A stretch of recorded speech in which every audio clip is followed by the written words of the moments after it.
साहब काइंडली बताइएगा कि आईटी कितना जरूरी है और उसके बाद आईटी सेक्टर को जो है पाकिस्तान में किस तरह से देखा जा रहा है, क्या जिद्दत आ रही है, तफसीलन काइंडली बताइएगा और ये स्टूडेंट्स के लिए कितना अहम है। मेरे ख्याल से इसके लिए पहले तारीख को थोड़ा सा समझना पड़ेगा। इंसान मुख्तलिफ एजेस में से गुजर कर आज इंफॉर्मेशन टेक्नोलॉजी की एज में पहुंचा है। जिस तरह स्टोन एज में रहा, स्टोन एज से फिर ब्रॉन्ज एज में गया, ब्रॉन्ज एज से फिर आयरन एज में गया, फिर एग्रीकल्चरल एज में गया और एग्रीकल्चरल से फिर इंडस्ट्रियल एज में आया 18 to 19th सेंचुरी में। तो आजकल इंफॉर्मेशन टेक्नोलॉजी की एज है।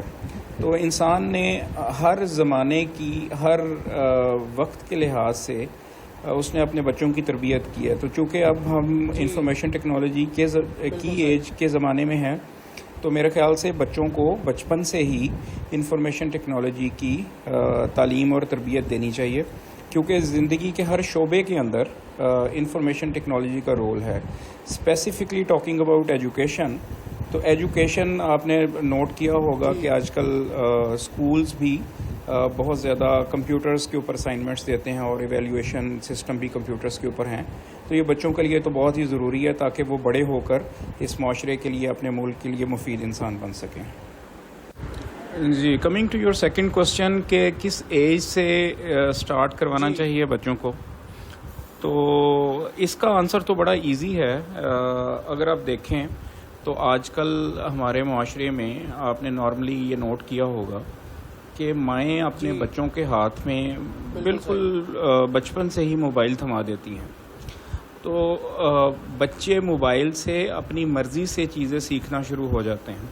इवन हमने ये नोट किया है, ऑब्ज़र्व किया है डिफरेंट बच्चों को देखते हुए कि वो लिंग्विस्टिक्स भी जैसे वो समटाइम्स इंडियन चैनल्स देखते हैं यूट्यूब के ऊपर, तो लिंग्विस्टिक्स भी पिक कर लेते हैं।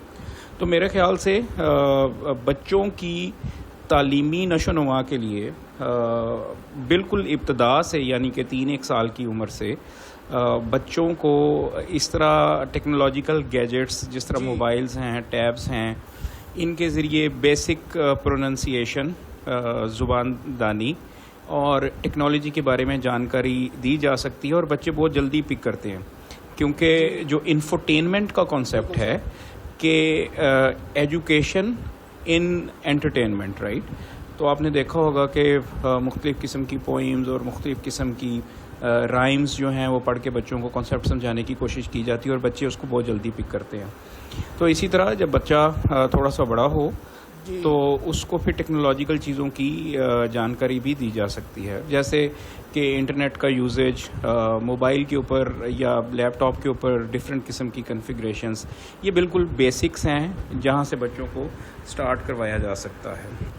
तो पॉइंट ये है कि नॉर्मली घरों में मोबाइल्स के थ्रू, मोबाइल नेटवर्क्स के थ्रू इंटरनेट की एक्सेस है या वाईफाई राउटर्स के थ्रू इंटरनेट की एक्सेस है, लेकिन प्रॉब्लम ये है कि इंटरनेट के ऊपर तो बच्चा किसी भी चीज़ को ब्राउज़ कर सकता है, तो उसको रोका कैसे जाए। तो इसके लिए बहुत इम्पॉर्टेंट चीज़ ये है कि जिस तरह बच्चों को हम मुख्तलिफ बुराइयों से रोकने की तरबियत देते हैं, ओपनली बच्चों के साथ बात की जाए और कुछ कंट्रोल्स को भी अप्लाई किया जाए। तो आजकल जो मोबाइल डिवाइसेस हैं, आजकल जो इंटरनेट प्रोवाइडर्स हैं, वो अपनी सब डिवाइसेस के साथ पेरेंटल कंट्रोल्स देते हैं। तो वहाँ पे जैसे मोबाइल के अंदर अगर आप प्ले स्टोर को देखें या यूट्यूब को देखें, तो वहाँ पे कंटेंट को फ़िल्टर करने की ऑप्शन अवेलेबल है। तो जब भी आप कोशिश करें कि अपने बच्चे को यूट्यूब दें, तो मेक श्योर करें कि उसकी एज ग्रुप के लिहाज से आपका पेरेंटल कंट्रोल यूट्यूब के ऊपर लगा हो, ताकि उसकी सर्च में बच्चा जो भी वीडियोस देख रहा है वो वीडियोस भी उसी के एज ग्रुप से रिलेटेड आएँ। और इसका सबसे आसान तरीका जो नॉर्मली मैंने भी अपने घर में अडॉप्ट किया है कि अगर बच्चे वीडियोस देखना चाहते हैं तो आप उसको अपने मेन टीवी के ऊपर वीडियो लगा कर दें, बजाय इसके कि आप उसको मोबाइल थमाएं। तो ये एक बड़ा इम्पॉर्टेंट, इसको आप हैक कह सकते हैं کہ اس طرح سے بچے جو بھی دیکھ رہے ہیں وہ آپ کو پتہ ہے کیا دیکھ رہے ہیں اور وہ پیرنٹل کنٹرول کے اندر بھی چیزیں رہتی ہیں. دوسرا اپنی ڈیوائسز کو کنفیگر کریں کہ وہ ڈیوائسز جو کہ بچوں کی ایکسیس میں ہیں. اینڈرائڈ بھی پیرنٹل کنٹرولز جو ہے وہ موبائلس کے آپریٹنگ سسٹم میں پرووائڈ کرتا ہے. آئی او ایس جسے آئی فون کہتے ہیں, آئی فون بھی پرووائڈ کرتا ہے. تو آپ کو بینگ اے پیرنٹ اس کی بیسک نالج ہونی چاہیے کہ اگر آپ بچوں کو کوئی بھی ڈیوائس یا کوئی بھی ایکسیس ٹو دا انٹرنیٹ دیتے ہیں تو وہ پراپرلی پیرنٹل کنٹرول کے اندر ہو اور آپ کی نظر بھی ہو اس کے اوپر. اور میں اس کا جسٹ کمپیریزن کرنا چاہتا ہوں انڈیا کے ساتھ. تو انڈیا نے ہمارا ہمسایہ ملک, انہوں نے 50s کے اندر اپنے لوگوں کو اسکالرشپ دے کے فارن اسٹڈیز کے لیے بھیجا, اور پاکستان سے پہلے وہ لوگ ریڈی تھے اس چیز کے اندر. اسی وجہ سے اگر آپ دیکھیں تو ان کو فرسٹ موور ایڈوانٹیج ہے. دنیا کی بہت بڑی بڑی کمپنیز جو ہیں وہ وہاں پہ انہوں نے اپنے سینٹرز لانچ کیے ہیں جو کہ پاکستان میں اویلیبل نہیں ہیں, لیکن we are catching them up. اور اس ٹائم سچویشن یہ ہے کہ اس ٹائم پاکستان کی اوور آل اکانومی میں آئی ٹی ایکسپورٹس کا جو کنٹریبیوشن ہے وہ تقریباً $3.8 بلین ہے, اور گورنمنٹ کے جو ایسٹیمیٹس ہیں till 2030 they want to take it up to around $16 billion. تو اس کے اندر جو زیادہ رول ہے وہ سروسز انڈسٹری اور سافٹ ویئر ڈیولپمنٹ کا ہے, جس کے اندر آرٹیفیشیل انٹیلیجنس کی ڈیولپمنٹ, سافٹ ویئر کی ایکسپورٹ.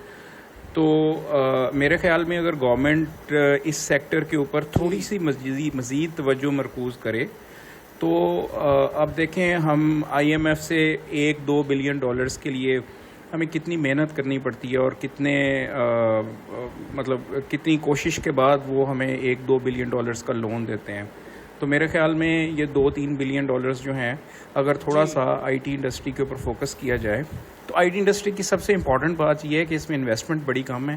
اس میں ایجوکیشن آپ کو چاہیے, آپ کو ایک لیپ ٹاپ چاہیے اور آپ کو انٹرنیٹ چاہیے. تو اس کم انویسٹمنٹ کے اندر میں نے دیکھا ہے لوگ بہت اچھے پیسے پاکستان میں رہتے ہوئے بھی کما رہے ہیں.